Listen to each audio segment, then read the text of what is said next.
మలయాళంలో రూపొందిన scientific action thriller Patriot. Antony Joseph నిర్మించిన ఈ సినిమాకి మహేష్ నారాయణన్ దర్శకత్వం వహించాడు. మమ్ముట్టి, మోహన్ లాల్, ఫహద్ ఫాజిల్, కుంచాకో బోబన్, నయనతార ప్రధానమైన పాత్రలను పోషించిన ఈ సినిమా మే 1వ తేదీన థియేటర్లకు వచ్చింది. ఈ నెల 5వ తేదీ నుంచి ఈ సినిమా జీ5లో స్ట్రీమింగ్ అవుతోంది.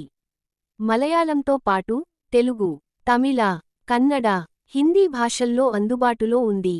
డేనియల్ జేమ్స్ మమ్ముట్టి DRW అనే డిఫెన్స్ సంస్థలో సైంటిస్ట్గా పనిచేస్తుంటాడు. స్మార్టు ఫోన్లు, ల్యాప్టాప్లు వాటి పనితీరుపై ఆయనకి మంచి అవగాహన ఉంటుంది. వాటిలో ఇన్స్టాల్ చేసే కొన్ని యాప్స్ కారణంగా అవి ఇతరుల సమాచారాన్ని ఎలా బయటపెడతాయనేది ఆయనకి బాగా తెలుసు. అలాంటి ఒక సమస్యను పరిష్కరించడం కోసం అతన్ని ఎంచుకుంటుంది మినిస్టర్ నళిని రామకృష్ణన్ రేవతి. అయితే ఆ వెంటనే ఆమె చనిపోవడం డేనియల్కి అనుమానాన్ని కలిగిస్తుంది. ప్రభుత్వ పాఠశాలలకు చెందిన పిల్లలకి ఫ్రీగా ల్యాప్టాప్లు అందజేస్తారు.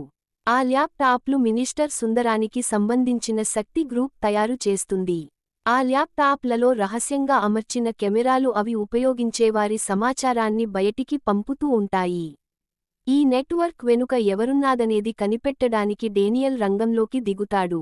అయితే అప్పటికే అందుకు సంబంధించిన ఆధారాలు జ్యోతి, దర్శన రాజేంద్రన్ చేతికి చిక్కుతాయి. శక్తి గ్రూప్కి చెందిన శక్తి సుందరం ఆమెను చంపడానికి ప్లాన్ చేస్తాడు.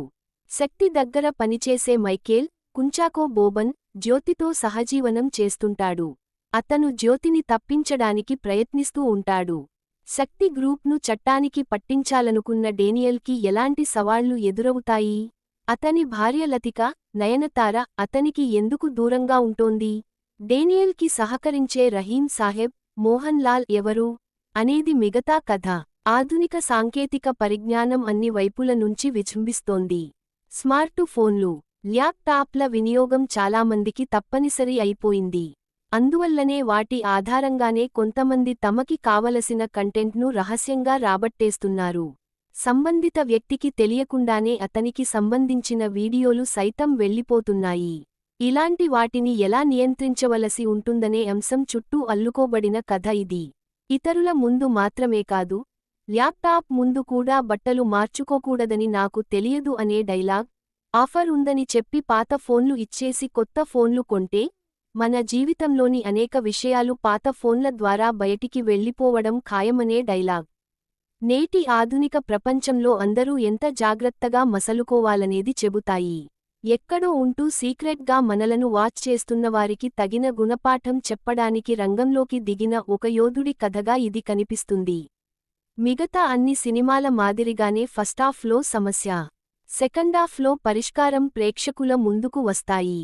అయితే ఫస్టాఫ్లో అసలు సమస్య ఏమిటనేది ప్రేక్షకులకు అర్థం కావడానికి కొంత సమయం పడుతుంది. ఇక ఆ సమస్యకి కారకులు ఎవరనే విషయాన్ని కనుక్కోవడానికి హీరో చేసే ప్రయత్నం అంత ఇంట్రెస్టింగ్గా ఏమీ ఉండదు. అతనిపై దేశద్రోహిగా ముద్ర వేయడం, అతను విదేశాలకు పారిపోవడం వంటి సన్నివేశాలు అనవసరం అనిపిస్తాయి. ఇక హీరో మమ్ముట్టి చేసే పోరాటానికి మోహన్ లాల్ తోడు కావడం, ఈ ఇద్దరి చెంతకి కుంచాకో బోబన్ చేరుకోవడం సినిమాటిక్గా అనిపిస్తాయి.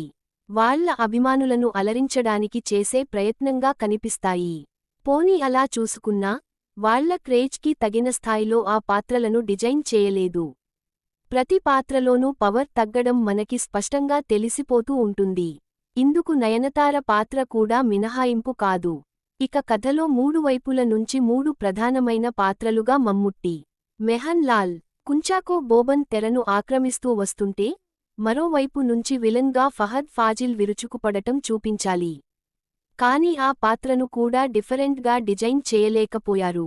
ఒక అరుదైన కలయికగా, గొప్ప కలయికగా కనిపించే ఈ కాంబినేషన్ ఆశించిన స్థాయిలో డిజైన్ చేయకపోవడంతో ఆడియన్స్ డీలాపడేలా చేస్తుంది. కథ ఢిల్లీ, ఆగ్రా, లండన్, కొచ్చి అంటూ అనేక పంతాలకు మారుతూ ఉంటుంది. ఆయా లొకేషన్స్ బావున్నాయనిపిస్తుంది. కానీ కథాపరంగా మాత్రం ఉత్కంఠను రేకెత్తించలేకపోయింది. అందరూ సీనియర్ స్టార్స్. వాళ్ల నటన గురించి ప్రత్యేకంగా చెప్పుకోవలసిన పనిలేదు గాని, పాత్రలలో విషయానికి లేకపోవడం వలన వాళ్లు ఏమీ చేయలేకపోయారు. నిర్మాణ విలువలు బాగున్నాయి. మనుష్ నందన్ ఫోటోగ్రఫీ, సుషీన్ శ్యామ్ నేపథ్య సంగీతం ఫవాలేదు.